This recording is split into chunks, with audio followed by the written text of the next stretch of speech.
Selamat Pak. Dan kami dari PT Angkasa Pura II Persero ingin memberikan beberapa informasi dan penjelasan seputar proses cegah dan tangkal COVID-19 di bandara-bandara yang secara umum kami akan sampaikan di Bandara Angkasa Pura II. Mohon perkenannya, kami dibantu oleh tim Setpres, Biro Pers Media. Ada video yang kurang lebih sekitar 2 menit yang bisa kami tayangkan untuk memperlihatkan bagaimana proses yang sudah dilakukan yang menjadi protokol standar di bandara-bandara internasional kita.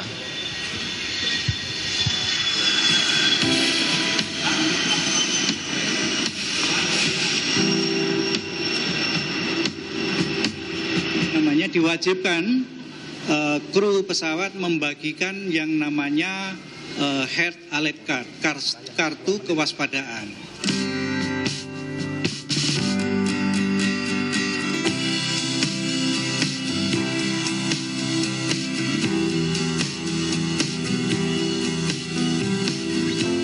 Nah, proses selanjutnya di terminal ini kemudian dilakukan pemeriksaan suhu tubuh.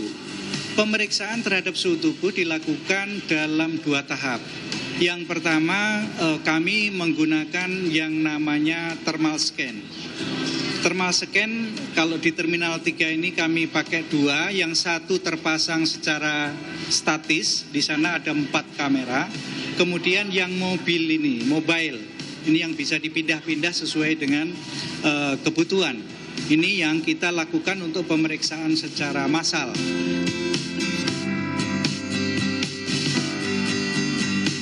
Dan apabila hasilnya tetap pada suhu 38 derajat, maka penumpang tadi kita lakukan pengamatan lebih lanjut, kita lakukan observasi lebih lanjut. Kami punya ruang isolasi di sebelah sana.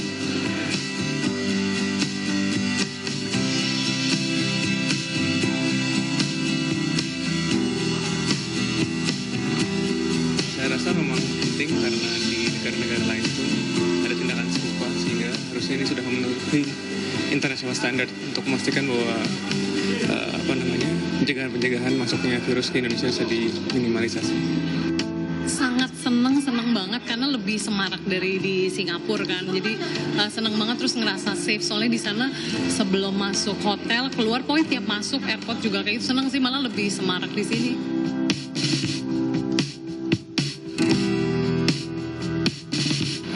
Mulai tadi malam kami sudah melakukan proses disinfeksi, jadi dengan menggunakan disinfektan tentunya di area prioritas. Di area prioritas itu adalah area kedatangan yang paling banyak dilalui. Kemudian area yang menjadi potensi berkumpulnya orang banyak seperti di fasilitas Skytrain.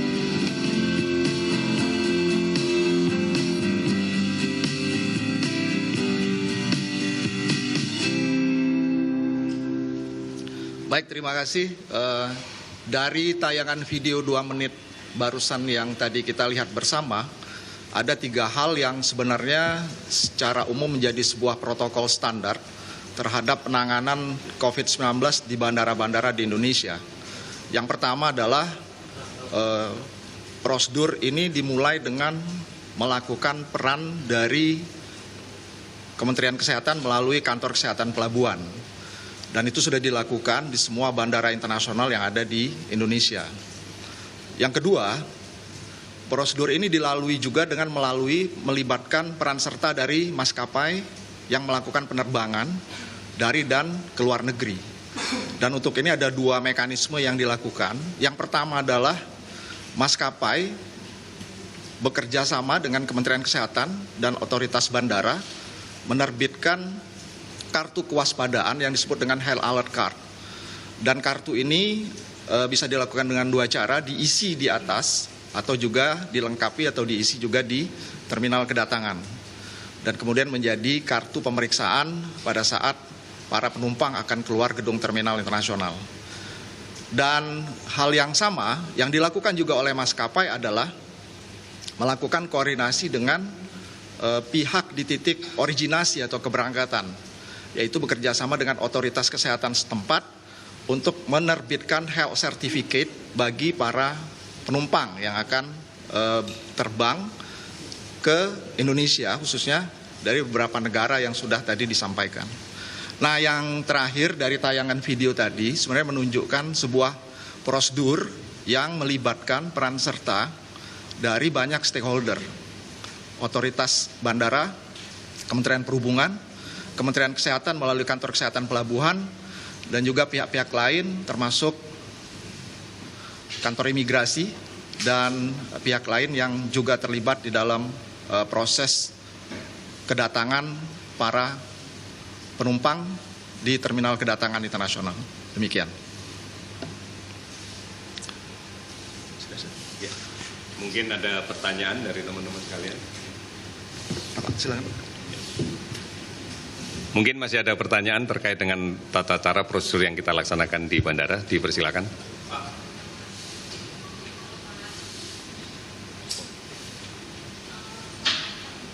Ada.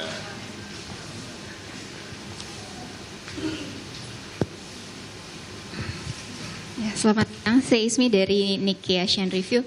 Kalau yang di bawah AP2 sendiri itu ada berapa Pak yang khususnya internasional dan meningkatkan prosedur seperti ini? Kedua, sudah ada catatan penurunan kah Pak? Karena beberapa rute kan juga ditutup dan khususnya untuk yang baru minggu kemarin diterapkan untuk restriksi 3 negara dan beberapa wilayah, apakah AP2 sudah seperti apa gitu Pak protokolnya kalau lebih detail? Terima kasih. Mungkin ini juga bisa kami sampaikan secara umum sehingga bisa didapat menjadi sebuah informasi yang sama. Jadi kalau kita bicara tentang dampak penyebaran virus corona ini, khususnya di industri transportasi udara nasional, yang pertama adalah pada saat kita mulai melakukan pengetatan pengawasan. Pertama sekali kita melakukan pengetatan pengawasan itu pada tanggal 22 Januari 2020.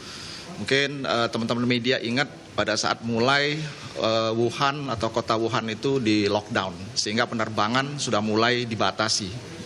Nah, kemudian yang kedua, kita juga sudah melakukan proses ini pada saat tanggal 5 Februari 2020 jam 00, pada saat kita melakukan pemberhentian sementara operasi penerbangan dari dan ke China Mainland. Dan ini kemudian sudah dilakukan sampai juga dengan saat ini. Nah, yang ketiga yang juga proses berkaitan dengan antisipasi kita terhadap dampak penyebaran virus corona ini adalah pada tanggal 27 Februari 2020, di mana pada saat itu pemerintah Arab Saudi juga menghentikan sementara untuk kedatangan warga negara asing yang melakukan ibadah umroh dan juga perjalanan wisata. Dan untuk hal ini kita juga sudah lakukan sampai dengan saat ini, proses ini masih berjalan. Nah, yang terakhir baru saja yang tadi disampaikan atau yang ditanyakan, terhitung 8 Maret 2020, seluruh bandara-bandara di Indonesia, tidak hanya bandara di Angkasa Pura II, kami rasa juga sudah melakukan kebijakan baru, kebijakan sementara untuk kemudian terhadap pendatang dari Itali, Korea Selatan, dan juga Iran yang sudah diberlakukan. Dan ini juga saat ini sudah berjalan. Nah, sehingga kalau kita lihat memang dampaknya ada dari apa yang sudah kami catat. Pada saat bulan Januari itu situasi penerbangan masih sangat normal. Jadi kami masih bisa mengatakan penerbangan atau pergerakan penerbangan pesawat dan penumpang, pergerakan pesawat tumbuh kurang lebih sekitar 3% pada saat itu di bulan Januari. Dan pergerakan penumpang juga tumbuh sekitar 7%. Nah, situasinya agak sedikit berbeda pada saat bulan Februari dan Maret. Karena di bulan Februari pergerakan pesawat itu sudah mulai turun kurang lebih sekitar 6% ya. Dan kemudian pergerakan penumpang juga kurang lebih turun sekitar 4-5%. Di bulan Maret ada peningkatan, sehingga kalau kita lihat di bulan Maret yang terdampak cukup besar. Sampai dengan bulan Maret ada kemungkinan total penerbangan yang terdampak itu mendekati angka sekitar 10.000 penerbangan ya. Dan itu maksudnya 1.000 penerbangan, 1.110 penerbangan tepatnya. 1.110 penerbangan ini akan kurang lebih berdampak cukup signifikan terhadap penurunan pergerakan penumpang internasional yang kami perkirakan khusus untuk Maret saja kurang lebih di angka kurang lebih sekitar 9%. Nah, gambaran umum saja, Bandara Internasional Soekarno-Hatta sebagai bandara yang terbesar di Indonesia, komposisi penerbangan itu di Bandara Internasional Soekarno-Hatta adalah 75% penerbangan domestik dan 25% penerbangan internasional. Dan kurang lebih setiap hari pergerakan penumpang itu tidak kurang mendekati angka 200.000 penumpang dan kurang lebih hampir 1.200 penerbangan. Jadi kalau kita lihat angka yang tadi turun cukup signifikan, itu memang akan berdampak terhadap baik jumlah pergerakan penumpang maupun pergerakan pesawatnya itu sendiri. Ada lagi pertanyaan?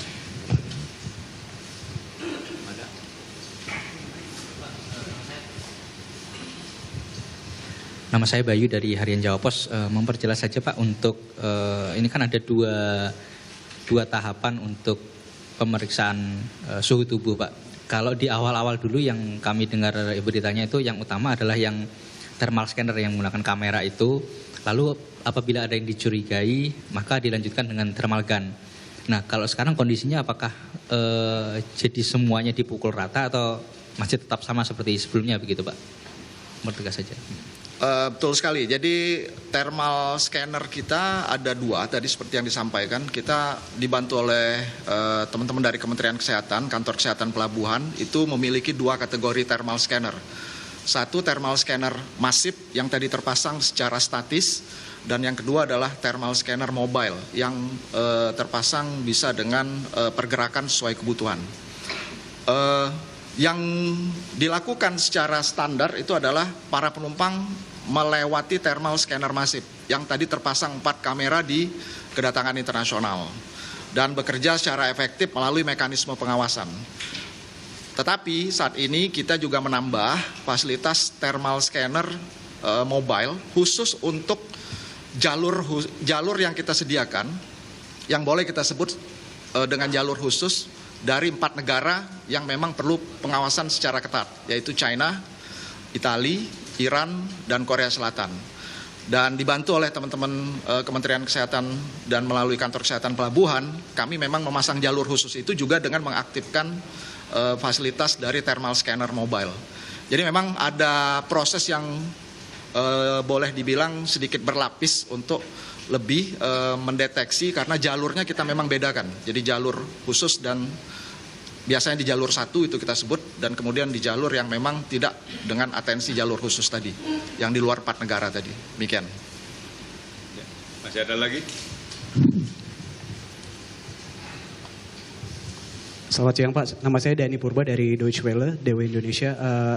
Memperjelas saja tadi ada antisipasi berlapis yang dilakukan untuk negara-negara yang tadi disebutkan. Berarti sampai saat ini masih ada penumpang yang datang dari negara tersebut atau seperti apa Pak? Ya, jadi betul sekali. Jadi penumpang yang dari negara-negara tadi memang masih ada. Karena seperti yang tadi kita sebutkan Italia, Cina, dan Korea Selatan, itu kita tidak menutup atau kita tidak membatasi atau menunda sementara penerbangan. Jadi penerbangannya pun masih ada. Jadi kalau Garuda Indonesia dari Korea ke Jakarta atau Jakarta ke Korea itu masih ada. Kemudian juga penerbangan atau maskapai dari Korea seperti Asiana juga mereka masih beroperasi. Dan yang kita antisipasi ini adalah penumpang dan krunya. Jadi penumpang atau travelernya yang kita antisipasi sesuai dengan keputusan dari pemerintah pada saat diumumkan tanggal 5 Maret yang lalu. Nah, mekanisme inilah yang kemudian berlaku untuk para traveler atau para penumpang dan juga kru dari pesawat. Dan mereka melewati prosedur yang sama. Jadi ada mekanisme satu yang tadi kami sebutkan bagi para pemegang paspor untuk negara-negara yang tadi mereka melalui mereka memegang health certificate dari otoritas kesehatan dari titik originasi dan kemudian yang kedua mereka juga harus mengisi health alert card di sini untuk sebagai bagian dari kartu kewaspadaan yang harus dimonitor oleh kantor Kementerian Kesehatan melalui Kantor Kesehatan Pelabuhan. Demikian. Saya Akbar Pak dari Kompas TV. Tadi dijelaskan bahwa penerbangan dari negara-negara itu tidak ditutup, begitu ya, masih bisa di luar China. Oke. Di luar China, ya.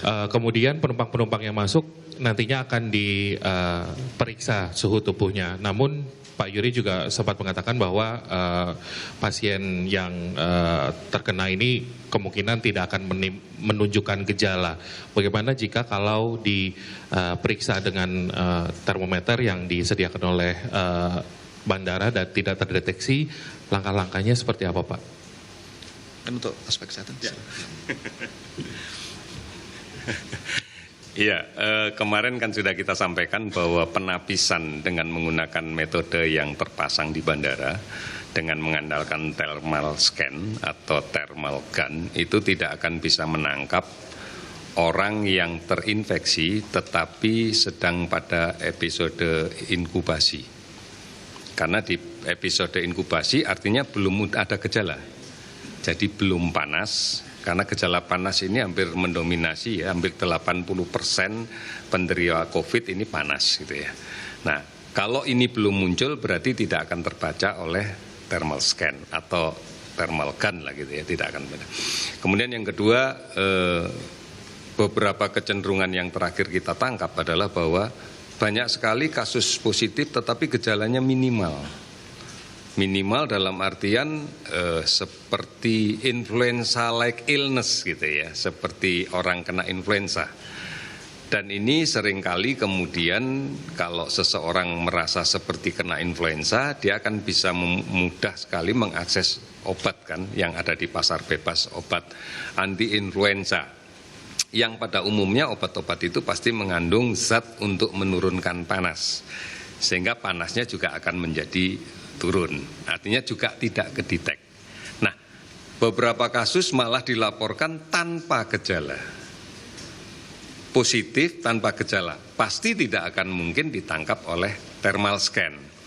Oleh karena itu penapisan dengan thermal scan tidak memberikan jaminan 100%. Nah, ada lapis kedua yang kita lakukan seperti yang tadi disampaikan oleh Pak Dirut bahwa ada yang namanya health alert card. Dia membawa kartu ini dan kartu ini setelah diisi kita entry di sistem komputer kita, maka kartu inilah yang akan dia bawa dengan catatan yang kita yakinkan mereka paham, manakala 14 hari pertama sejak kedatangan mereka mengeluh sakit. Artinya bisa saja yang inkubasi menjadi muncul gitu ya keluhannya, maka kita minta mereka untuk berobat kemana saja dan tunjukkan kartunya. Dengan kemudian ditunjukkan kartunya, pasti fasilitas kesehatan yang melayani itu akan mengakses sistem peringatan dini kita. Kalau itu dari puskesmas pasti lapor ke provinsi. Kalau dari rumah sakit pasti akan lapor ke kabupaten, ke provinsi dan seterusnya. Dan ini nanti akan masuk di dalam sistem kita dari entry data awal itu. Oh, kita tahu sih ini. Karena di entry data itu kita sudah menyebutkan perjalanannya dari mana, kapan dan sebagainya sudah ada. Oleh karena itu sekali lagi bandara memang tidak akan mampu melakukan penapisan sampai 100%. Inilah sebabnya kenapa kita masih harus menggunakan health alert card. Dan kalau kita pahami undang-undang tentang kekarantinaan, maka fungsi kekarantinaan itu diemban oleh dua. Satu oleh pusat di pintu masuk negara dan dua di daerah oleh Dinas Kesehatan daerah. Inilah yang melanjutkan. Sistem ini bukan baru ya, sistem ini bukan baru. Sistem ini sudah kita pakai sejak 2011 pada waktu kita mengantisipasi masuknya corona yang lain yang dari Middle East. Yang kita sebut sebagai MERS-CoV atau flu onta. Kenapa ini kita berlakukan? Karena potensinya besar, ada sekitar 1,4 juta penduduk Muslim Indonesia yang melakukan traveler ke sana untuk melaksanakan haji dan umrah. Saya kira itu.